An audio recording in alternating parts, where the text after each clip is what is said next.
এইটো a plus b whole square minus a মাইনাছটো বাদ দিয়া, মানে এইটো ইয়াত ৰাখা, আকৌ চোৱা a minus b whole square formula কৰিছে। তো এইটোক a এইটো b বুলি ধৰি কি হ'ব a square plus 2ab plus b square. a minus b whole square a square minus 2ab plus b square, এইখিনি হ'ল। ইয়াত কিয় ব্ৰেকেট দিলোঁ, কাৰণ ইয়াত এই মাইনাছটো গোটেইখিনিৰ লগত পূৰণত আছে। এতিয়া তোমালোকে চোৱা এইখিনি যেনেকুৱা আছে তেনেকুৱা লিখিলোঁ m স্কুৱেৰ, এই মাইনাছটো আটাইকেইটাৰ লগত পূৰণ, গতিকে হৈ যাব এইটো হৈ যাব প্লাছ, আকৌ এইটো হৈ যাব মাইনাছ। তো m স্কুৱেৰ প্লাছত m স্কুৱেৰ মাইনাছত কাটিল, l স্কুৱেৰ প্লাছত l স্কুৱেৰ মাইনাছত কাটি গ'ল, বাকী থাকিল 2lm প্লাছ 2lm। তো কিমান হ'ব 2lm প্লাছ 2lm, এইটোহে বাকী থাকিল।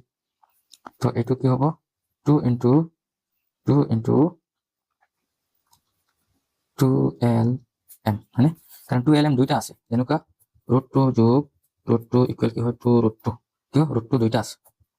তো 2lm ইয়াত এটা মিলি কেইটা হ'ল দুটা, তো 2 2 গুণ 4 আৰু lm 4lm।